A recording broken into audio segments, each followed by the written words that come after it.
gurba sibe kan fagote kun baredina keti bilen sijalate shakka warramoti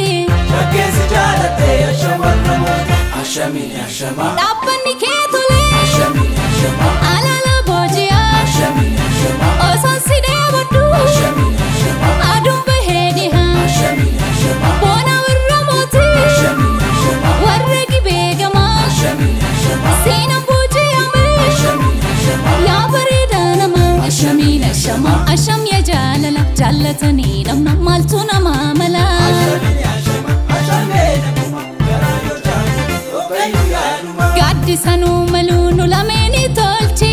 fudaddu nangali kalbi badde galchi barchuma jalala suwali